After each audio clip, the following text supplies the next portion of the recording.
नागपुरात गुन्हे शाखेची धडक कारवाई। रात्रीच्या पेट्रोलिंग दरम्यान संशयास्पदरित्या फिरणाऱ्या ज्युपिटर स्वाराचा पाठलाग करत पोलिसांनी त्याला ताब्यात घेतला आहे आणि मोपेडच्या डिक्कीत सापडला लोखंडी चाकू। आरोपीकडून चाकू आणि ज्युपिटर मोपेड असा तब्बल 80,500 रुपयाचा मुद्देमाल जप्त करण्यात आला आहे। आरोपी कोणता तरी दखलपात्र गुन्हा करण्याच्या उद्देशाने शस्त्र बाळगून फिरत असल्याच्या संशयावरून गुन्हा दाखल करून त्याला अटक करण्यात आली आहे। पाहूया नागपूर गुन्हे शाखेच्या या कारवाईचा संपूर्ण रिपोर्ट। नागपूर शहरात गुन्हेगारीवर अंकुश ठेवण्यासाठी पोलीस आणि गुन्हे शाखेची कारवाई सुरू असतानाच गुन्हे शाखा युनिट क्रमांक 1 ने शस्त्र बाळगणाऱ्या एका आरोपीला अटक केली आहे। 20 ऑगस्ट 2026 रोजी रात्री सुमारे 10:45 गुन्हे शाखा युनिट क्रमांक 1 चे पथक राणा प्रतापनगर पोलीस ठाण्याच्या हद्दीत पेट्रोलिंग करत होते। यावेळी हॉटेल रेडिसन ब्लू कडून नरेंद्रनगर पुलाकडे जाणाऱ्या सिमेंट रस्त्यावर एका कथ्या रंगाच्या ज्युपिटर मोपेडवर एक इसम संशयास्पदरित्या जाताना पोलिसांना दिसला। पोलिसांनी त्याला थांबवण्याचा इशारा केला, मात्र पोलिसांना पाहताच तो वाहनासह पळून जाण्याचा प्रयत्न करू लागला।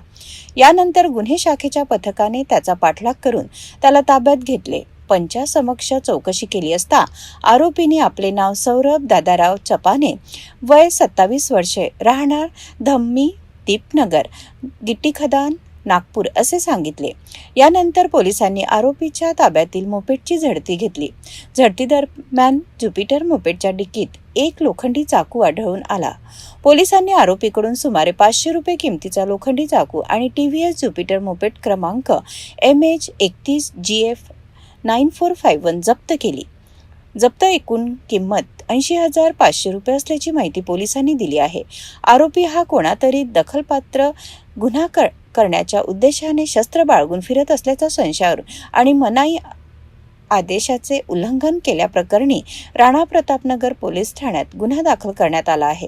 आरोपीला अटक करून मुद्देमालासह पुढील कायदेशीर कारवाईसाठी राणा प्रतापनगर पोलिसांच्या ताब्यात देण्यात आले आहे। या प्रकरणाचा पुढील तपास सुरू आहे। ही कारवाई अप्पर पोलीस आयुक्त राजेंद्र दाभाडे, पोलीस उपआयुक्त दीपक अग्रवाल आणि सहाय्यक पोलीस आयुक्त वैभव जाधव यांच्या मार्गदर्शनाखाली करण्यात आली।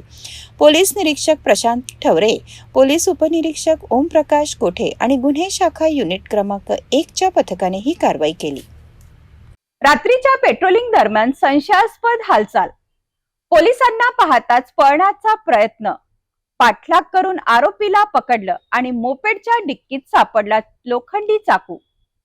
नागपूर गुन्हे शाखेच्या सतर्कतेमुळे संभाव्य गुन्हा टळला का याचाही तपास आता पुढील चौकशीत होणार आहे। आरोपी विरुद्ध शस्त्र कायदा आणि महाराष्ट्र पोलीस कायद्यान्वये गुन्हा दाखल करण्यात आला असून पुढील तपास सुरू आहे।